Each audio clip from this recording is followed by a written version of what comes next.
Hello and welcome to the Money Queen podcast. I am Alex Nicolaitis, the Money Queen. I am here to break the stigma that we don't talk about money here. I will deliver the loving bitch slaps that you need in your business to elevate you as a leader and support you through to that next level of welcoming in the wealthiest version of yourself.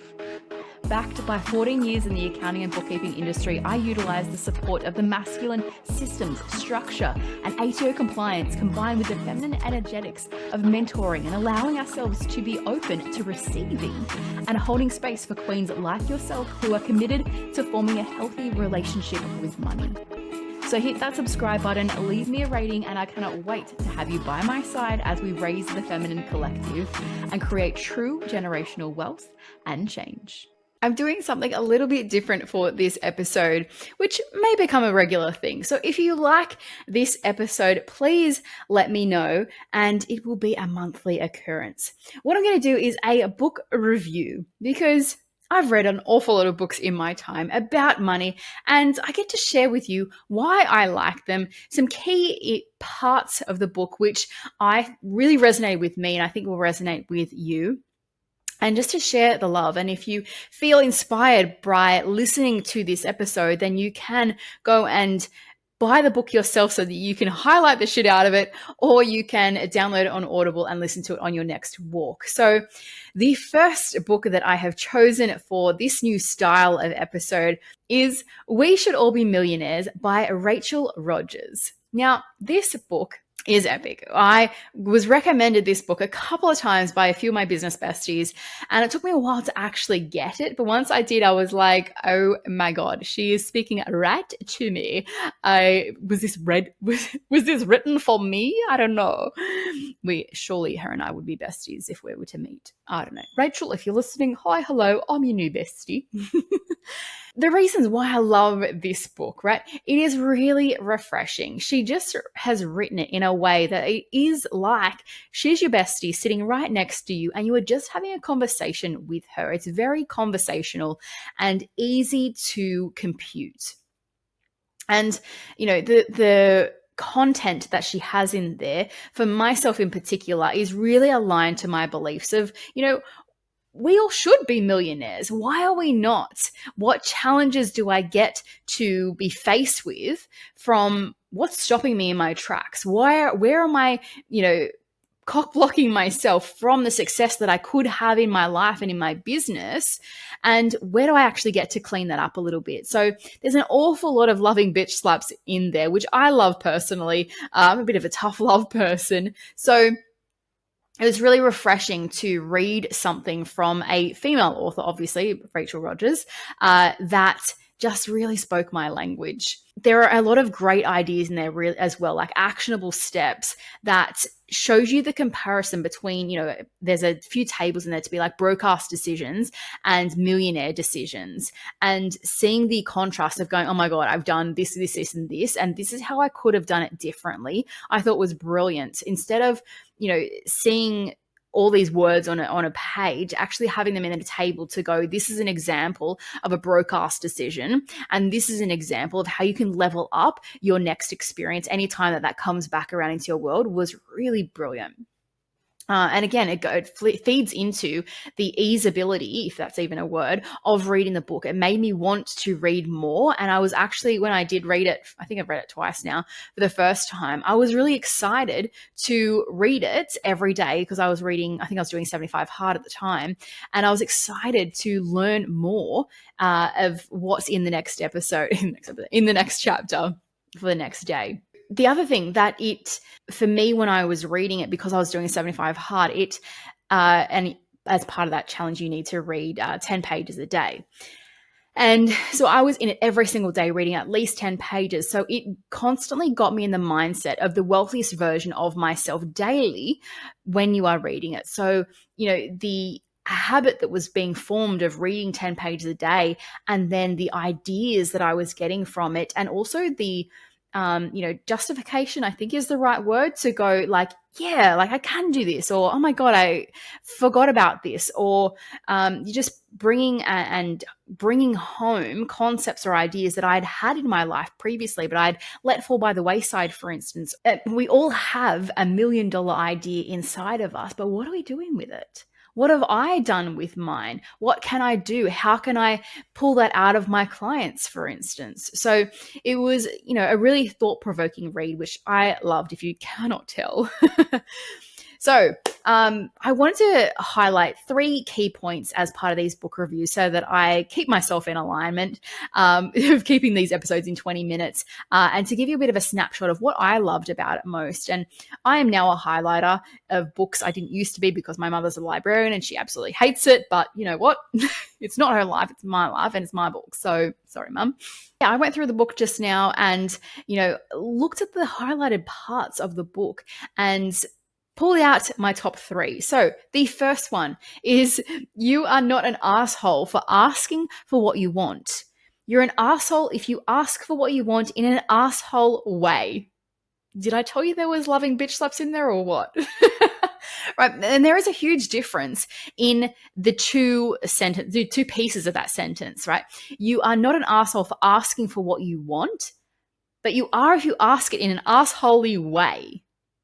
And that all comes down to how you actually present yourself, because you may have a charge out rate right now of $100 an hour and you want to increase it to, say, $150 an hour. And if you go to your clients and say, hey, clients, my prices are increasing as of tomorrow to $150, take it or leave it, and say those exact words, obviously it's going to be received in oh, well, that was a bit upfront. And like, where did that come from? But if you actually approach that situation with a bit of a lead up to say, hey, client, I'm doing a bit of a review of my fees over the next couple of weeks, and I'd love to have a meeting with you to discuss my value that I bring to this company, or to yourself if it's a coaching one-on-one situation. What time is suitable for you, right? It gets your client prepared for there may be changes to the current way that you are working with me. It sets them up to say, okay, I'm open to hearing what your new ideas are or what you have in store for me, as opposed to, here's a big old slap in the face, I'm increasing my fees by $50 an hour, right? You're not an asshole for asking for what you want.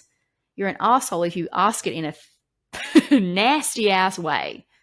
Right? So it's all about the delivery and the preparation, and then also the follow-up. Because if you are shifting your prices from $100 an hour to $150 an hour because you have, perhaps done a money course with me and you've increased your confidence and you are like, I'm actually worth so much more than this, and I'm undercharging for my services, and then you bring them up to match the vibration which you're currently at now, and then you slacken off and you underservice your clients and you hardly answer them, and the service is just totally off, that's not going to work either.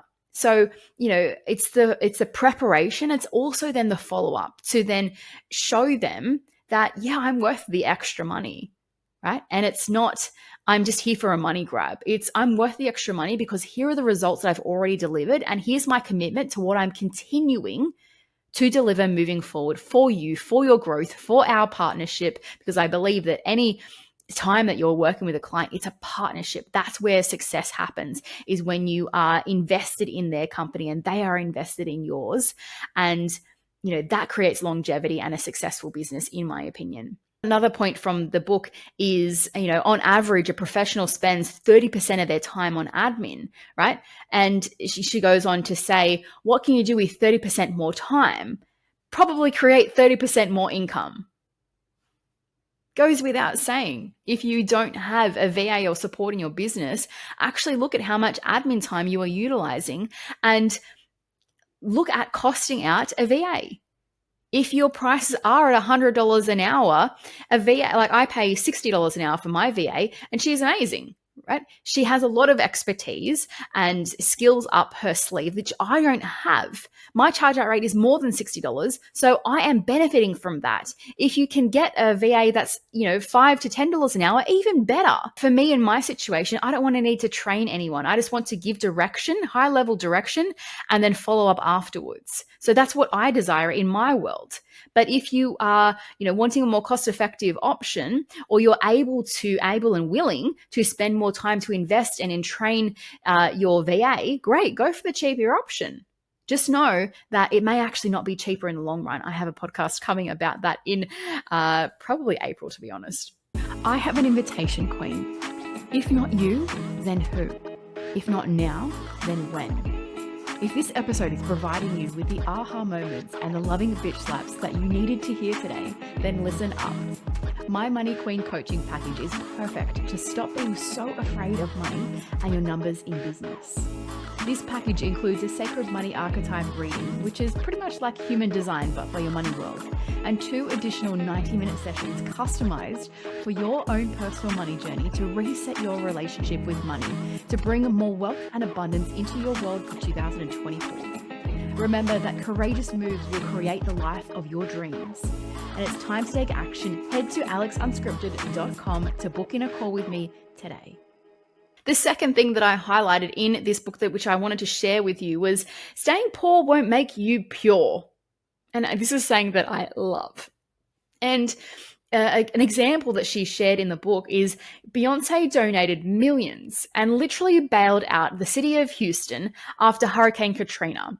That is how you make huge impact. There are so many people, especially in the coaching world, that you believe that the best way that they can serve humanity, the best way that they can make impact is to give away their services for free, give away their time for free. Because how else am I going to make impact if I charge people for my services? No one can afford it. Therefore, I need to give away my services and my time for free. No, girlfriend, that is literally just the story that you are telling your fucking self. You can see I'm a little bit passionate about this. Flip the script on that and use Beyonce. I appreciate that this is a large scale example of this, but if she did not charge her worth and stay true to how much value she was bringing to the table, and say yes to multi-million-dollar contracts and with whatever record studio she's with, and demand the prices that she does when she does tours, she would not have spare millions of dollars to be able to bail out an entire city when a freak of nature event happens, being Hurricane Katrina. Even the local government could not bail out the city, but she could, because she does not believe that staying poor will make her more pure. She's like, I am a fucking queen, right? Literally and figuratively. And I deserve to charge what I feel that I'm worth. I'm worthy of this. Look at me, I'm Queen Bee. And then she can make massive, massive impact. So if you're sitting there going, I can't charge anyone prices for, the workshop that I'm about to deliver, why not? You can actually have a conversation. If you've been asked to go into a seminar on the basis that it's actually a free gig, and you may get potential clients from speaking at this engagement, I would challenge you to offer the following to the organizer. What if we increase the ticket prices by $5, $10, whatever it is? Say you've got 10 people at the event. That's how many tickets they want to sell. And you want to get $500 as a speaking engagement fee. So how much would I need to actually increase? How much would the organizer need to increase their prices so that you could get $500? I'm not going to do the maths right now. It's probably pretty easy, but I don't do maths in my head. And I'm so happy to admit that. So let's just say it's adding an extra $5 or $10 onto the ticket. We'll go with $10. If the organizer says yes to that, increases the price by $10, then you now have a paid speaking engagement just because you had the balls to ask. Because you flipped the narrative. You created an opportunity where there wasn't one previously. You challenged the status quo of the organizer to say, hey, I would love to do this, but my time is not free. I am available, but I'm not free. How about we increase the ticket price by a small amount to cover my speaking engagement fee? And in exchange for that, I will show up as a powerhouse speaker and I will provide X, Y, and Z resources so that the people attending will be like, wow, she was amazing. Look at all this value that I got from her being in my world right now for the last hour, 2 hours at this presentation. Amazing. Right? So make sure when you go to an organizer with this type of proposal, you can back it up. Another point that she raises in the book is instead of worrying about offending other people with your pricing, start worrying about your own broke ass pockets. You can see she's American, right?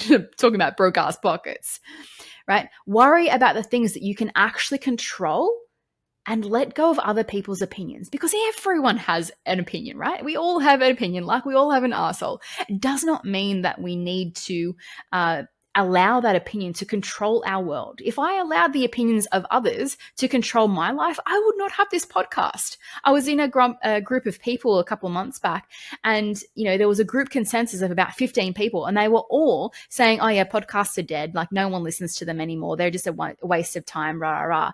And for a microsecond, I was like, oh shit, maybe I shouldn't do my podcast anymore. And I'm like, no. Just because there is a group of 15 people here right now saying that their opinion of podcasts had decreased, that's their experience. That's their opinion. My focus this year professionally is to get more speaking engagements, more paid speaking engagements, more specifically. And doing this podcast is twofold. It's gaining more authority in the money space, and it's a learning exercise for me to practice my public speaking ability. Because I get to speak here for 20 minutes in a row, or when I'm interviewing someone, and practice my hand signals, practice how I'm sitting, practice how I get to see a few notes on my screen and talk to those points really easily and naturally, as opposed to reading a script and feeling like a fucking robot, because no one wants to go to a presentation when a robot is talking at them. No one. So if I let the opinions of those 15 people in that group, who, mind you, none of them had podcasts themselves, I wouldn't be here right now speaking to you, and you wouldn't be listening to me, and I would be, I don't know what I'd be doing, probably be asleep right now whilst I'm recording this, but I'm dimming my light so that other people can, I want to say shine, but not even shine, right? I'm allowing other people to determine my life, as opposed to harnessing and bringing the power back into myself to go, how do I want my life to go? What do I want out of my business? What message do I want to impart onto other women of this world who have businesses and are perhaps struggling with money and their money mindset? How can I teach them the financial literacy that I have in my head that is so easy to me? How can I impart that knowledge and wisdom onto other women? I can do that via this podcast. So stop worrying about offending other people with your pricing and start worrying about your broke ass pockets. Put yourself first and charge a price that you are actually going to then show up for. The third thing, I lied a bit earlier. I said there was 3 points. I've actually got 4. The third thing that I highlighted in this book that I want to talk to you about is the $1 Million Squad. Now, I've probably said this a million times before in other episodes, but your environment creates your reality. And this is her version of that creating $1 million squad. She says, building a community of ambitious, intentional humans around you who are also building wealth and success is crucial. It's not optional. It is crucial.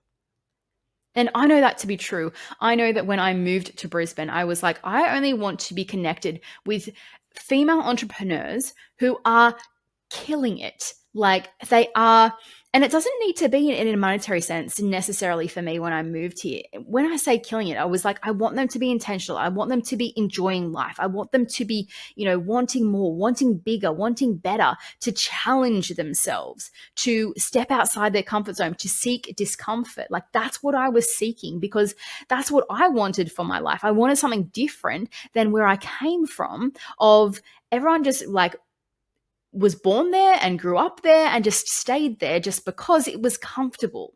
I wanted to push myself outside of my comfort zone and have a different experience with the community that I created when I moved to Brisbane. So, that for me was a crucial part of where I am today, because the friends that I made when I moved to Brisbane, a lot of them I still am really close with. And they've came on this ride with me over the last 3 years of expanding into the wealthiest version of myself, stepping into my voice, creating this podcast, growing my business, now being in a relationship and seeing that unfold in my personal life and supporting me in that. That wouldn't have been possible if I didn't have expansive women in my world, my $1 million squad. If I had people in my squad who were just fine in being average, I'd also be average. And that's not what I'm about. Oof. The other note that I highlighted along this $1 million squad chapter is women are taught that having male allies is essential to our success. She says, I call bullshit. Create your own damn community. And this really struck home for me because in a previous life, I had male business partners and I believed that wholeheartedly. I remember when the opportunity came knocking on my door and I was like, literally in my head, I said, how can I say no to this? Because I didn't trust myself back then. I didn't trust that I could actually create the business that I was seeking, that I was desiring at the time without this male support, right? I thought that that was the key to success. I needed male supporters around me for that business to be a success, for me to be a success. And that, quite frankly, is bullshit. I agree with her. Yes, my friend, yes. But until I lived through that experience and came out the other side of that, I was like, yes, you need men in your world in order to be a success, but it's simply not the case. I'm going to leave you with the fourth and final piece of this book that I highlighted to share with you in this episode to inspire you to read this book. It's a quote from Tim Ferriss, and it says, the 95% of people are convinced that they are incapable of achieving greatness, so they aim for mediocre. Therefore, the competition is fiercest for realistic goals, paradoxically making them the most time and energy consuming. Just think about that. Majority of the world are going for realistic goals. So therefore, that's where the majority of the population is sitting, and that's where you're fighting for mediocrity.